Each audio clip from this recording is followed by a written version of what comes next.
Oi, meu nome é Luiz Henrique e agora eu vou gravar um vídeo para a disciplina de mecânica, e esse vídeo é um vídeo explicando um resultado obtido por Newton no final do século XVII, em que ele considerou a força gravitacional exercida por uma esfera maciça sobre uma partícula de massa m a uma distância r da esfera maciça, em que r pode ser uma distância tanto menor do que o raio da esfera ou maior também. E ele também obteve esse resultado para o caso em que você tinha uma casca esférica e não uma esfera maciça. Então nós vamos obter isso de uma forma um pouco diferente da que Newton fez, mas sim porque Newton utilizou o cálculo diferencial integral de uma única variável, que a gente vai utilizar a integração de campos vetoriais, mais especificamente a lei de Gauss. Ou seja, basicamente o que a gente vai fazer aqui é um tratamento análogo ao que se tem no eletromagnetismo para o campo elétrico, só que agora para o campo gravitacional também. Então, a gente sabe que a força gravitacional entre uma partícula I e uma partícula J, ela é dada por essa expressão aqui, em que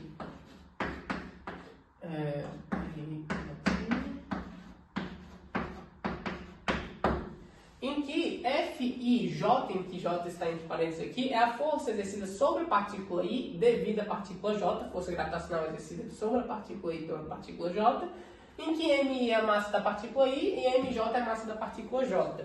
RJI ao quadrado e RJI chapéu são as expressões que seguem. RJI chapéu nada mais é um resultado presente da matemática, não tanto quanto comum, é o vetor RJI sobre o módulo do vetor RJI, certo? E RJI é igual ao vetor posição da partícula I menos o vetor posição da partícula J, certo? Então, esse aqui é RJI. É por isso que tem esse sinal de menos aqui, porque o sentido e a direção da força exercida pela partícula J sobre a partícula I é no sentido da partícula I para a partícula J, por isso que tem esse sinal de menos aqui.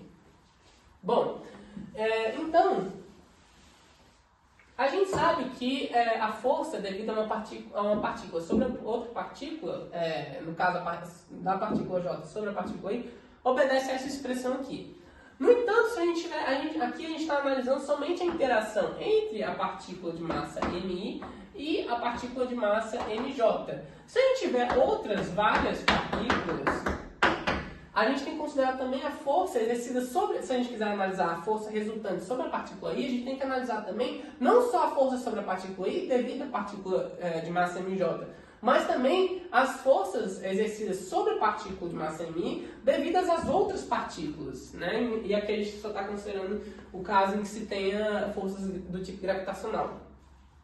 Então, a gente, pelo princípio de superposição, que é aplicável a forças gravitacionais, a gente sabe que a força resultante sobre a partícula I é igual ao somatório das forças exercidas sobre a partícula I, que eu vou escrever dessa forma aqui. E J, em que aqui I tem que ser diferente de J, porque a gente está somando todas as forças exercidas sobre a partícula I devidas às N forças, às N partículas, na realidade, né? E aqui eu não estou considerando I diferente de J porque eu não quero considerar a força exercida pela partícula I sobre ela mesma. Então, como existe a gente pode escrever a força resultante sobre a partícula I dessa forma aqui, como a gente tem a expressão para F e J, a gente passa a substituir, né? Junto aqui, é menos G, MI, MJ, sobre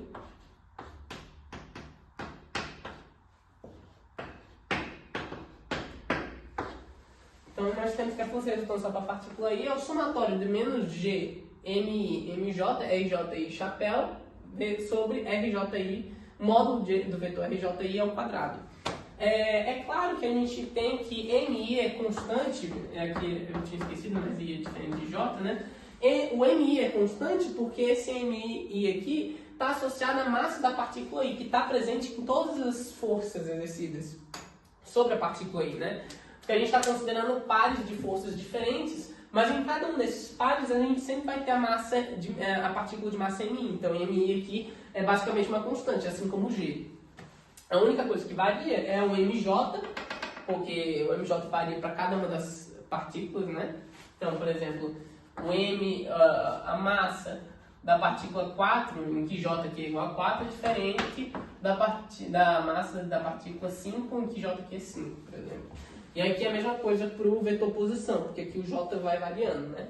Apesar do I, do vetor, como o vetor posição relativa é igual a RI, o RI se mantém constante porque a gente está considerando o RI a posição da partícula MI, só que o RJ varia porque a gente está considerando diferentes partículas de massa MJ, o J vai variando, né?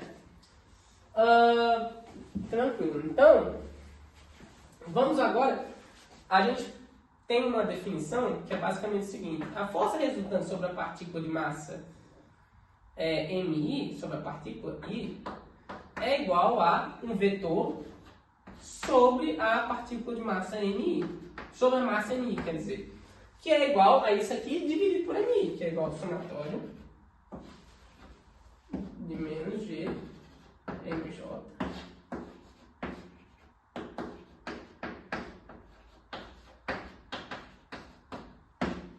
certo?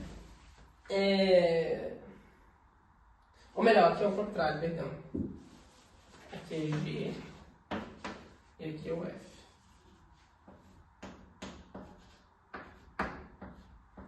A gente tem uma definição que é a seguinte: um vetor G, que a gente vai ver que o nome desse vetor é campo gravitacional gerado num ponto, é igual à força resultante sobre a partícula I, que está num ponto RI, né? Tem vetor posição RI, sobre a massa da partícula I, que é MI, então, que é igual ao somatório de menos GMJ sobre o módulo do vetor RJI ao quadrado, RJI chapéu. É claro que isso aqui vai para uma distribuição discreta de massa. Se a gente considerar uma distribuição contínua de massa, é só a gente tomar aquilo ali, aquela soma, como um caso limite em que MJ tende a zero. Então a gente vai para o caso em que a gente tem uma distribuição contínua de massa, a gente tem que basicamente menos a integral, integral de menos G sobre um módulo do vetor ao quadrado, aí versor do vetor dm, né? Então esse aqui é o caso em que a gente tem uma distribuição contínua de massa. É basicamente a mesma coisa do que aqui, só que aqui é um caso limite daquela soma lá, em que esses elementos de massa MJ aqui, que eles variam de ponto a ponto, né? Que cada elemento de massa MJ, eles têm um vetor posição RJ, que ele varia conforme o elemento de massa. Como a distribuição nesse caso aqui é contínua, esse vetor RJ varia de ponto a ponto, logo o vetor RJ também varia de ponto a ponto, né? Então isso aqui é o campo gravitacional para uma distribuição contínua de massa, isso aqui é o campo gravitacional para uma distribuição discreta de massa. A gente vai obter então um resultado para o campo gravitacional de uma distribuição discreta de massa.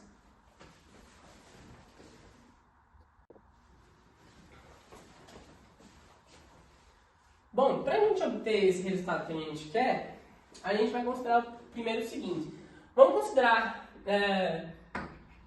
uma origem, O, referencial inicial, e aqui a gente vai considerar a partícula de massa MI, certo? Aqui eu vou ver a posição, né? E vamos considerar também que essa partícula de massa MI, ela está dentro de um volume qualquer, V, volume V, e esse volume é caracterizado por uma superfície S, ou melhor, uma superfície sigma. Uma superfície fechada orientada sigma, ou seja, esse volume V aqui todo, dentro do qual está a partícula de massa MI, ele é caracterizado pela superfície orientada fechada sigma, tá certo? Então, superfície. Uma superfície orientada que delimita o volume V, né? Então, a primeira coisa que a gente vai fazer agora é obter o fluxo desse vetor do campo gravitacional gerado por MI através desse volume V. Como é que a gente faz isso? O fluxo de qualquer vetor, no caso, através de uma superfície fechada orientada, que eu vou chamar, sei lá, de S, de um vetor que eu vou chamar de V, o fluxo desse vetor ao longo dessa superfície fechada orientada a S é igual à integral de V escalar N ds, né? Que é igual também, pelo teorema da divergência, ou pelo teorema de Gauss, a divergência desse vetor V dV, né? Em todo o volume V, delimitado por essa superfície S fechada orientada. Então, esse daqui é o fluxo gerado, ou melhor, esse daqui é o fluxo do vetor V através dessa superfície fechada orientada. Qual que é o vetor que a gente vai estar considerando aqui? É o vetor campo gravitacional, gerado por essa partícula MI aqui. Como é que é? A gente tinha obtido o caso do campo gravitacional gerado por uma distribuição de várias cargas pontuais, mas no caso de uma carga só, a força, o vetor campo gravitacional é a força por unidade de massa em um determinado ponto do espaço, que é igual a menos G M sobre a distância ao quadrado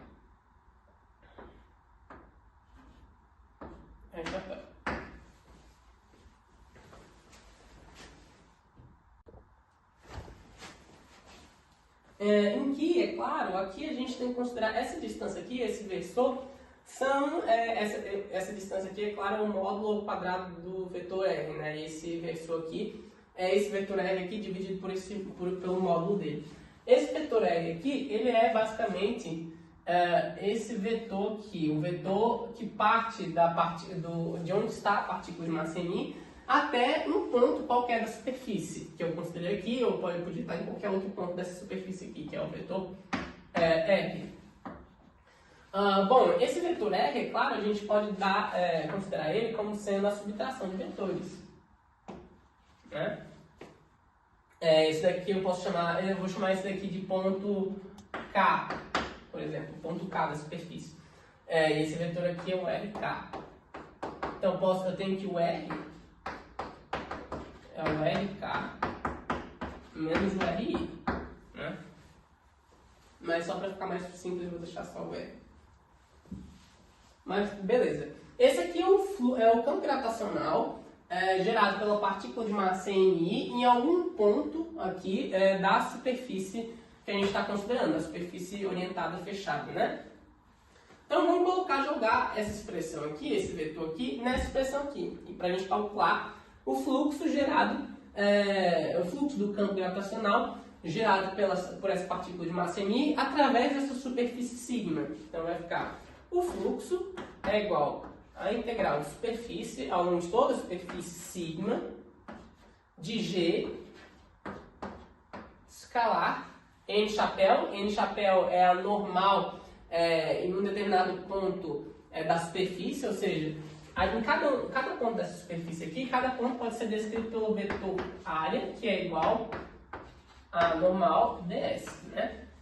Essa normal aqui, ela varia de ponto a ponto, é claro, por exemplo, a normal aqui nesse caso está aqui, a normal nesse caso aqui está aqui, a normal externa, né? A normal ela é um versor perpendicular ao plano tangente à superfície em cada ponto da superfície, né?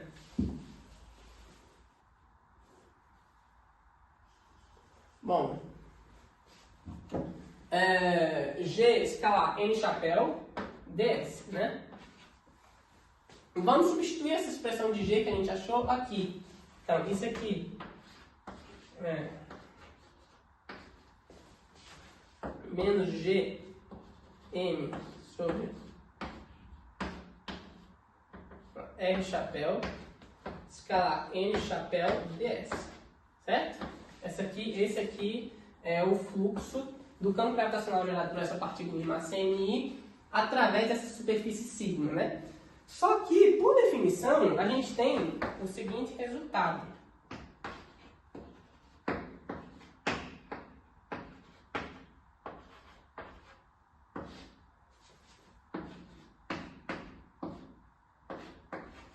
A gente, por definição, é um resultado conhecido da matemática, que é fácil de provar também, que R' chapéu escalar n chapéu ds sobre o módulo do vetor r ao quadrado, isso aqui, por definição, é o ângulo sólido. É um ângulo sólido delimitado por esse elemento de área, que a gente está considerando aqui, o vetor ds, né? Por esse elemento de área em relação ao ponto, à posição da partícula MI, né? Então vamos supor que a gente está pegando um elemento de área aqui, né? Esse elemento de área aqui. Então a gente tem esse elemento de área, ele estabelece um ângulo sólido, que é esse ômega aqui.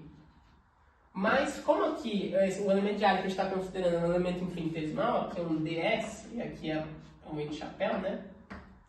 Então o ômega aqui é um elemento diferencial também de ângulo sólido, um d ômega, né? Ou melhor, que é assim, d ômega. Certo? Então, r chapéu escalar n chapéu ds sobre o módulo do vetor r ao quadrado é uma quantidade infinitesimal do ângulo sólido. É um ângulo sólido delimitado por esse elemento infinitesimal de área. Bom, então como é que fica a nossa expressão para o fluxo do campo gravitacional gerado por aquelas partículas de massa m através da nossa superfície orientada fechada sigma, né? A expressão do fluxo fica exatamente essa aqui, em que dômega é a variável de integração e ômega é o ângulo sólido subentendido pelos elementos infinitesimais de área, referentes à posição da partícula de massa mi, né? Bom, o G e o M, eles não dependem de ômega, porque M é a massa da partícula mi e G é a constante da gravitação universal. Opa, esse aqui ficou mais, né? Perdão. O d ômega, na realidade, naquele caso lá, ele é igual a R chapéu, escalar, menos R chapéu, na realidade, né? Escalar N chapéu ds sobre o módulo ao quadrado. Tá certo? Tem esse sinal de menos aqui, eu tinha esquecido, perdão. Então, aqui a gente tem esse d ômega. A massa da partícula I não depende do ômega nem do G. Então a gente fica com G vezes M vezes a integral de d ômega, integral cíclica de d ômega, que é igual a 4π, porque a integral, o ângulo sólido total delimitado por dentro, na realidade, de uma superfície fechada orientada é 4π. Porque o ângulo sólido nada mais é do que a área através de uma esfera, a área de uma esfera unitária, né, delimitada por uma esfera unitária. Então fica G vezes M vezes 4π. Isso aqui é o fluxo de uma partícula através de uma superfície fechada orientada qualquer, sigma, que a gente tinha considerado, né? É claro que se a gente estiver considerando uma superfície fechada orientada qualquer, e a gente tiver uma distribuição discreta de massas, de partículas, é claro que esse fluxo não vai ser dessa forma aqui, porque aqui a gente considerou para uma única partícula, aqui a gente está considerando várias. No entanto, o fluxo total sobre uma superfície qualquer fechada orientada, a gente pode até considerar essa superfície sigma aqui, o fluxo total gerado por uma configuração discreta de massas, de partículas que possuem massa, é igual ao somatório dos fluxos de cada uma dessas partículas. Deixa eu colocar I. O fluxo total é igual ao somatório de cada um dos fluxos dos campos gravitacionais de cada uma dessas partículas através de toda a superfície fechada. Bom, já que a gente calculou o fluxo, aqui o fluxo I é para a massa MI, basta então a gente realizar essa soma aqui. Então a soma do fluxo φI é igual à soma de GMI vezes 4π. G é constante, 4π é constante, então fica G 4π vezes somatório de MI. Então, acaba que fica o seguinte, o fluxo total é igual a 4π vezes G vezes a massa total que está dentro daquele volume, está dentro daquela superfície orientada fechada. Isso aqui é um resultado exatamente análogo ao que se obtém no eletromagnetismo, só que no caso a constante G não aparece. e a massa total é substituída pela carga total que está dentro da superfície orientada fechada, né? Que está dentro do volume que se está considerando.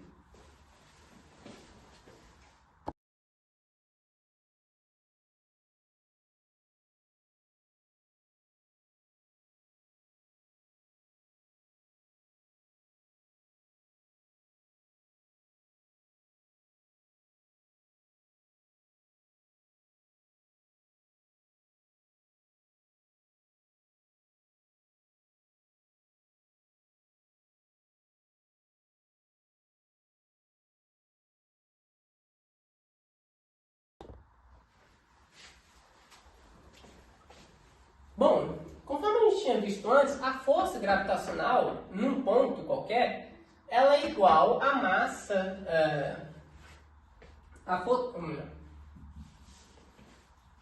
Bom, conforme a gente tinha visto antes, o campo gravitacional em algum ponto qualquer do espaço, ele é igual à força naquele ponto exercida sobre uma massa que está naquele ponto, sobre a massa que está naquele ponto, certo? Então, se eu tenho, por exemplo, eu quero saber, eu tenho uma origem O e eu tenho uma partícula aqui, eu tenho uma distribuição de massa qualquer, e aqui eu tenho uma partícula de massa MI, aqui é RI, e eu quero saber o campo gravitacional nesse ponto aqui. O campo gravitacional nada mais é do que a força resultante exercida sobre essa partícula aqui, devido à interação dela com todas as outras partículas, ou seja, é a soma vetorial de todas as forças exercidas por essas partículas sobre essa partícula de massa MI, sobre a massa MI. Essa aqui é a definição de campo gravitacional. Bom, então a gente pode observar o seguinte: se o campo gravitacional for zero num ponto, isso só pode ser porque a força também é zero. Ou então se a massa fosse infinita, mas isso não faz sentido, então a força é igual a zero. Ou melhor, tem infinidade não, igual a zero, certo? Se a gente considerar então o exemplo que foi considerado por Newton de uma casca esférica homogênea, ou seja, a densidade superficial de massa da casca esférica não varia de ponto a ponto, e a gente considerar o centro, a origem do sistema de coordenadas no centro da esfera, qual que vai ser o campo gravitacional gerado por essa casca esférica em algum ponto qualquer do espaço? A gente pode aplicar justamente o teorema que a gente achou, que o fluxo total através de uma superfície fechada orientada é igual a 4πg vezes a massa total, que está dentro daquela superfície, que é igual à integral ao longo da superfície orientada fechada de g escalar em chapéu ds. Certo? Esse aqui é o resultado que a gente tem. A gente quer aplicar esse resultado aqui ao caso de uma casca esférica. Se eu considerar um ponto qualquer, P, aqui, em que a distância, aqui eu vou considerar RP, em que o módulo de RP é maior do que o raio da esfera, se eu considerar esse caso aqui, nós vamos avaliar o que a gente consegue com isso aqui. Bom, eu não preciso, na realidade, considerar que essa superfície orientada fechada seja uma superfície concreta, certo? Eu posso considerar que seja uma superfície imaginária, não tem nenhuma proibição com relação a isso. Então, se eu considerar uma esfera concêntrica que passa pelo ponto P, que aqui não vai dar para fazer, mas uma esfera que passa por P, né? Concêntrica é essa casca esférica que a gente tem, e é uma superfície gaussiana, é claro, né? Uma superfície esférica concêntrica, delimitada por essa casca esférica que a gente está considerando, só que de raio RP, que eu vou chamar de RP, né? Que é maior do que o raio da casca esférica. Se eu considerar essa superfície esférica aqui, por exemplo, o que a gente pode obter dessa equação aqui? Bom, 4πg vezes a massa total que está dentro da superfície gaussiana que a gente está considerando, que é essa superfície maior aqui, certo? Que é essa superfície sigma que a gente está considerando, não é a superfície delimitada pela casca esférica. A massa total que está dentro da casca esférica é a massa que está dentro dessa superfície, na realidade, essa superfície gaussiana, é a massa da casca esférica. E essa massa dessa casca esférica, esse termo aqui, na realidade, é igual ao fluxo do campo gravitacional, né? Como aqui a gente tem uma casca esférica, então a gente tem simetria. Se a gente tem simetria, é claro que o campo gravitacional gerado por essa casca esférica aqui, ele vai ter direção radial. Certo? G chapéu. G chapéu é o ângulo, é o versor de direção do campo gravitacional da casca esférica, né? Produzido pela casca esférica. O campo gravitacional produzido por essa casca esférica, ele vai ser radial, por conta da simetria, por conta do fato de que você tem uma casca esférica. Da mesma forma, o elemento, o versor normal à superfície, dessa superfície gaussiana aqui, também é radial, ou seja, está na mesma direção do vetor campo gravitacional produzido pela casca esférica. Ou seja, isso aqui fica da seguinte forma: integral de G escalar n chapéu ds, certo? Então isso aqui fica 4πg massa total, que é igual. Isso aqui é basicamente o seguinte, ó. G r chapéu escalar r chapéu, que dá 1 ds, que é igual. É integral, né? De g ds, que é igual. A gente sabe que o campo gravitacional gerado por essa superfície esférica, ela só vai depender da distância até o ponto que a gente está considerando, que a gente quer calcular o campo gravitacional. Não vai depender da área da superfície, certo? Ela só vai depender da distância até o centro. Então a gente vai considerar que G é uma constante, ele sai para fora da integral.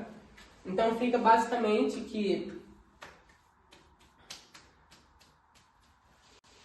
4πg vezes a massa total da casca esférica é igual ao campo gravitacional gerado pela casca esférica vezes a integral de ds ao longo de toda a superfície que a gente está considerando. Que é igual, por sua vez, a área da superfície gaussiana que a gente está considerando, né? Então fica g vezes 4π, aí rp ao quadrado. Eu vou chamar rp só de r, tá? De r. 4πr, certo? Então, só relembrando, aqui a gente considerou o campo gravitacional como sendo uma constante, porque G não depende de S, porque S é a área da superfície gaussiana que a gente está considerando. E o G, ele depende do quê? Depende da distância. Como o campo gravitacional produzido pela casca esférica, por simetria, ele tem que ser radial. Se ele é radial, então é porque ele tem que depender necessariamente da distância apenas, e não da superfície que a gente está considerando, da superfície gaussiana que a gente está considerando. Então, o G pode sair para fora da integral, porque ele é considerado uma constante, então fica G integral de ds, que fica G vezes 4π, aí aqui é R ao quadrado, né? R ao quadrado. Então, aqui é o resultado que a gente obteve da lei de Gauss, né? Do teorema da divergência. Teorema da divergência, não, do fluxo do campo gravitacional gerado por aquela casca esférica através de uma superfície gaussiana esférica de raio R, né? Então, a gente pode considerar 4π com 4π. Então, fica aqui o campo gravitacional gerado por aquela casca esférica a uma distância R do centro da casca esférica é igual a G vezes a massa total da casca esférica sobre R ao quadrado. Esse aqui é o campo gravitacional gerado pela casca esférica a uma distância R do seu centro, que é exatamente igual ao campo gravitacional que seria gerado caso toda a massa da casca esférica estivesse concentrada no seu centro. E isso é um resultado que Newton teve. Isso aqui, na realidade, é um módulo do vetor campo gravitacional, né? É claro que a gente pode considerar também o caso inverso. Se eu tivesse a casca esférica aqui, e aí o centro da casca esférica aqui em O, e a gente considera uma superfície gaussiana, agora com um raio, esse raio aqui, menor do que o raio da esfera, a gente pode considerar exatamente a mesma coisa, fazer exatamente as mesmas considerações. A gente vai ter 4πg vezes a massa total interna à superfície gaussiana, que é interna a essa superfície aqui, é igual ao fluxo do campo gravitacional ao longo dessa superfície, né? Como a massa total interna a essa superfície gaussiana que a gente está considerando é zero, porque a massa interna essa superfície aqui não existe, só existe externamente, a casca esférica está externa, a superfície gaussiana, esférica. Lembrando que essa superfície gaussiana aqui que eu desenhei, ela é imaginária, né? Ela não é concreta, ela é esférica também, concêntrica à casca esférica que a gente estava considerando, só que o raio dela é diferente, é menor do que o raio da casca esférica. Como a massa total interna essa superfície gaussiana aqui é zero, isso aqui é igual a zero. Então vai ficar zero é igual a integral de g esparta ds. Isso aqui só é possível se o g for zero. Que é exatamente o resultado que Newton obteve. Ou seja, se g é zero, né, um resultado que a gente tinha obtido anteriormente, significa que a força gravitacional dentro da casca esférica é nula também. Então a gente obteve dois resultados. Se a gente está considerando um ponto fora da casca esférica, ou seja, um ponto a distância até o centro é maior do que a isão, a gente tem que o campo gravitacional é dado por isso aqui, e já que o campo gravitacional é a força por unidade de massa, o módulo da força gravitacional é igual a g vezes a massa da partícula, vezes a massa total da casca esférica sobre r ao quadrado, que é a distância do centro da casca esférica até a partícula. Que é justamente o caso em que toda a massa da casca esférica estivesse concentrada no seu centro. No entanto, se o ponto que a gente está considerando é menor do que o raio da casca esférica, o fluxo é zero, porque a massa total interna na superfície gaussiana é zero, então o campo gravitacional é zero, logo a força gravitacional também é zero. Ou seja, você só tem força gravitacional a partir da distância R igual a Rzão, certo? E adiante. Se você, para pontos internos à casca esférica, você não tem força gravitacional resultante. Bom, agora vamos considerar o caso da esfera maciça. Vamos supor que eu tenho uma esfera maciça, que eu vou chamar de S0, que é essa esfera aqui, tá certo? Essa esfera aqui, uma esfera maciça. Não é o caso anterior que a gente tinha antes, que era o caso de uma casca esférica. E a gente tem duas superfícies gaussianas, uma é S1 e a outra é S2. Certo? Duas superfícies gaussianas. Uma e as duas são esféricas, né? Concêntricas à esfera que a gente maciça que a gente está considerando. Só que a diferença é que a superfície gaussiana S1 tem um raio menor do que o da esfera maciça e a superfície gaussiana S2 tem um raio que é maior que o da esfera maciça.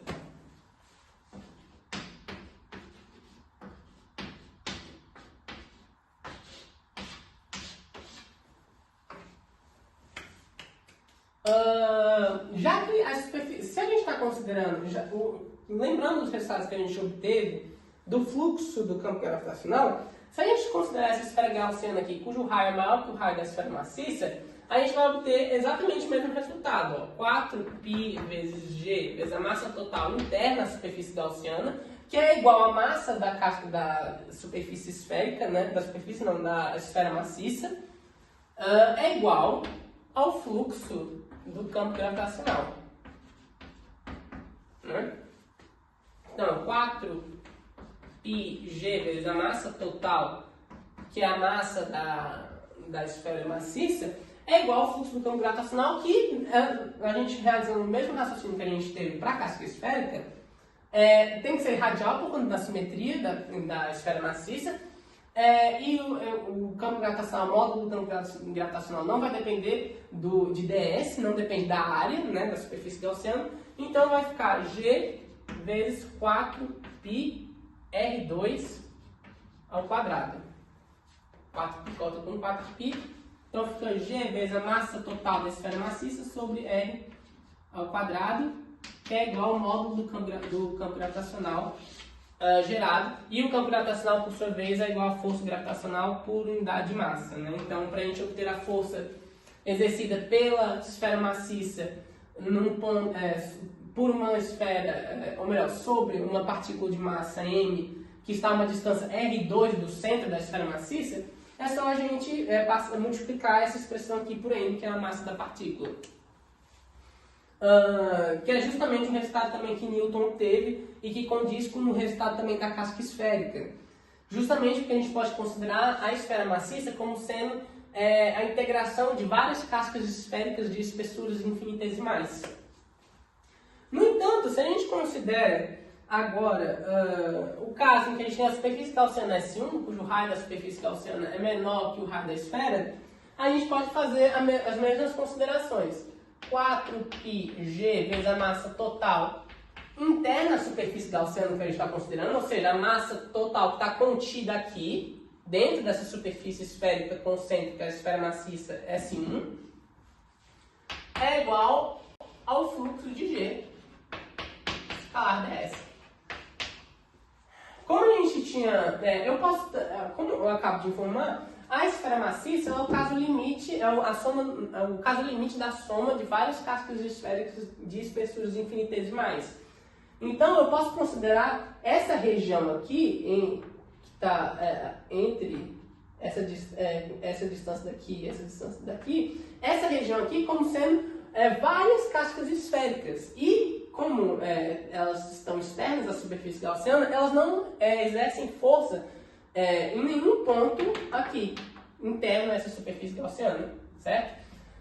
O campo gravitacional dentro da superfície gaussiana que a gente está considerando é dado completamente, ou melhor, sobre a área da superfície gaussiana que a gente está considerando, é dado completamente pela massa que está dentro da superfície gaussiana. Ou seja, não considera o resto, essa parte da massa da esfera maciça, só a massa que está dentro dessa esfera S1. Então nós pegamos 4πg vezes essa massa, que está dentro aqui, eu vou colocar M1, é igual a G vezes, novamente, 4π R1 ao quadrado, tá certo? Então, novamente, 4π com 4π, então fica G vezes M1 sobre R1 ao quadrado igual a G. E aí, só relembrando, o campo gravitacional é a força gravitacional por unidade de massa, né? Então, para a gente obter a força gravitacional a uma distância R1 do centro da esfera maciça, é só a gente multiplicar isso aqui por m, pela massa da partícula que a gente está considerando. É claro que esse m1 aqui ele vai depender da distribuição de massa da esfera maciça. M1 é a integral de dm, certo? E m1, como dm dv é igual a ρ, M1 é igual à integral da densidade vezes dV. Né? Isso aqui ao longo de todo o volume delimitado pela superfície S1, né? Esse volume V1 aqui. E aí a gente tem que saber como que a densidade varia com o volume. Né? O caso mais simples é aquele caso em que a densidade é constante. E aí o ρ pode sair para fora e fica só a integral do volume, que dá o próprio volume associado a essa superfície gaussiana S1 aqui. E que, para esse caso, a massa fica igual a ρ vezes 4 terços de π R1 ao cubo. Né? E se a massa é constante, eu posso colocar a massa como sendo igual à massa total da esfera maciça sobre 4 terços de π, aí o raio da esfera maciça ao cubo, né? Então eu posso jogar essa expressão aqui. Então, basicamente, foram esses os resultados obtidos por Newton. Falta o caso para a energia potencial gravitacional.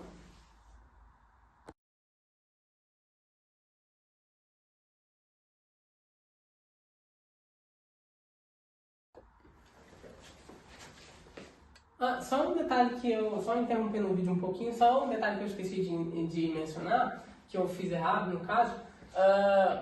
4πg vezes a massa total interna à superfície gaussiana, ela é igual ao fluxo de G através dessa superfície gaussiana, né? Para o caso da casca esférica e da esfera também, o G ele vai ser basicamente um G de R, né, que é a função da distância, vai ser na realidade menos G de R, R chapéu, porque a força gravitacional é atrativa, certo? Então, supondo que a gente tem a casca esférica, o campo gravitacional gerado por ela vai ter esse sentido aqui, radial, e apontando para dentro do centro no sentido do centro da esfera, na realidade, da casca esférica, perdão. Então, aqui nós temos menos R chapéu, de modo que esse fluxo aqui fica menos G vezes 4πr ao quadrado. Então, basicamente, a única diferença que vai acontecer é que tem que multiplicar os resultados obtidos para o campo gravitacional por menos 1. Então, o campo gravitacional gerado pela esfera maciça é menos G vezes a massa total da esfera sobre a distância ao centro da esfera ao quadrado, R chapéu. Basicamente é isso, tem esse menos aqui. Da mesma forma, na realidade, para a casca esférica eu tenho a mesma coisa, só que aqui é a massa da casca, né? Massa da casca esférica, só para fazer um adendo, porque esse produto escalar aqui ele resulta em algo negativo, né? Visto que a normal externa à superfície ela aponta nessa direção e o versor, na realidade, que caracteriza a direção do campo gravitacional aponta na mesma direção, só que no sentido contrário. Então, o produto escalar dá menos 1 vezes a magnitude de G, que dá menos G, né? No caso.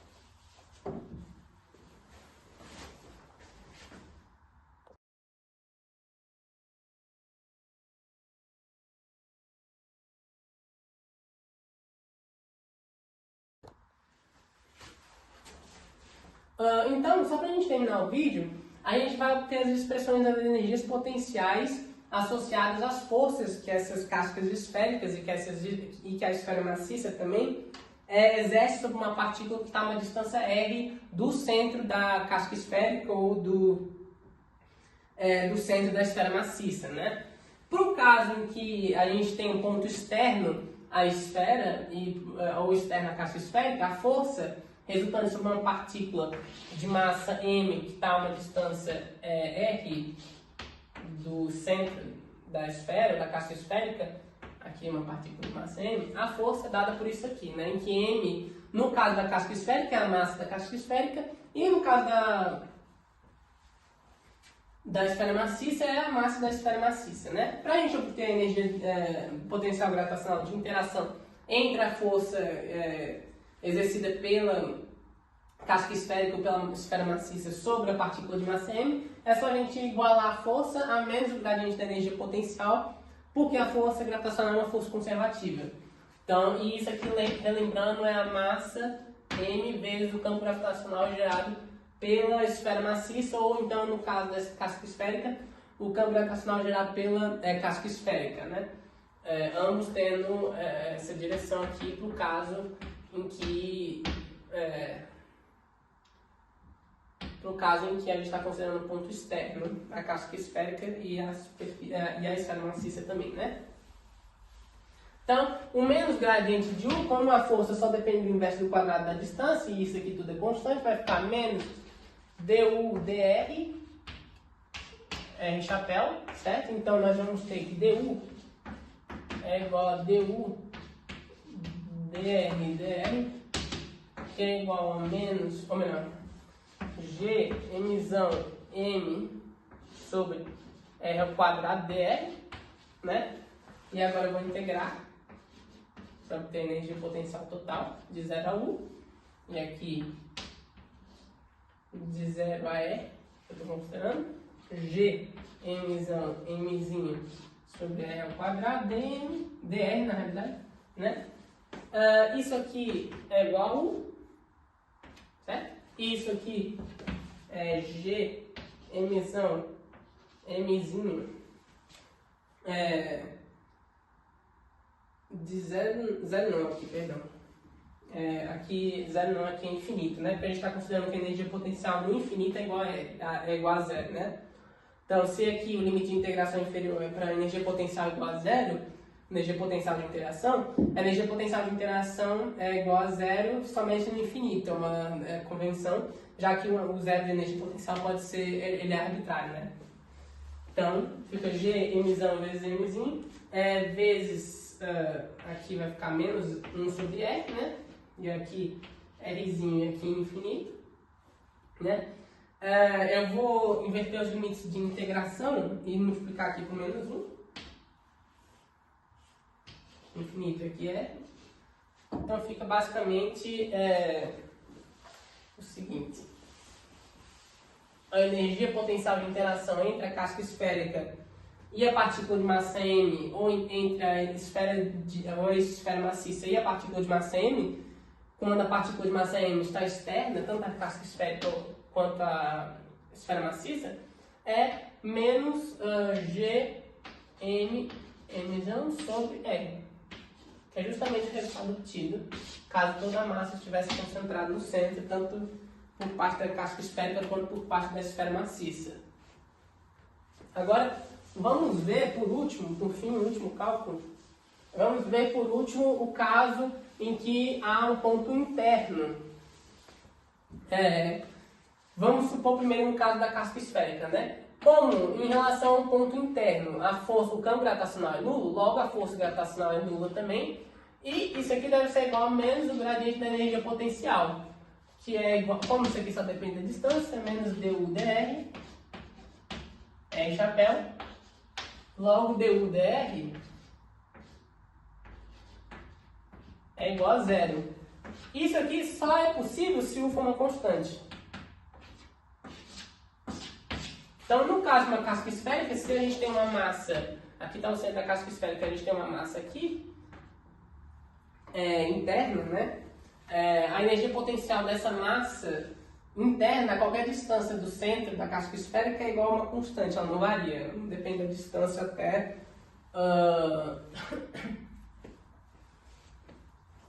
até o centro da esfera, da casca esférica. Aqui, no caso, a gente pode também determinar essa constante, porque a energia potencial na superfície da casca esférica, ela tende a ser U igual a menos Gm, que é a massa da partícula que a gente está considerando, a massa da casca esférica sobre A, né? R que é igual a A. Então, essa constante aqui é menos Gm sobre A. Isso aqui é a constante. Já que A é constante, né?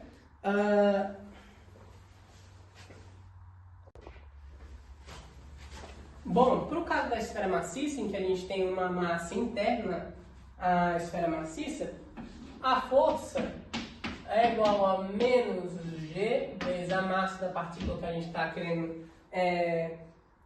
investigar qual é a força resultante sobre ela, vezes a massa interna à superfície da oceana, que tem um raio igual à distância que a gente está querendo, a distância até o centro dessa partícula de massa M aqui, sobre R ao quadrado, ou seja, é a massa a uma distância R da esfera maciça, R chapéu.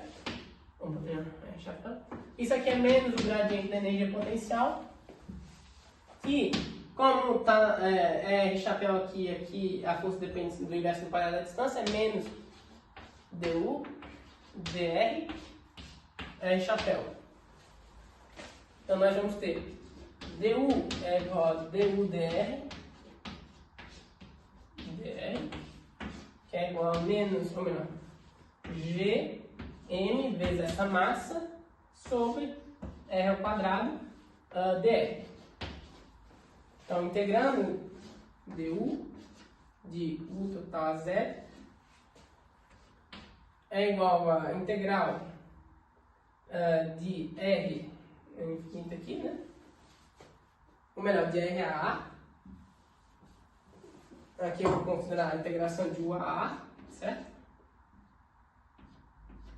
U a A. E aqui a A, certo?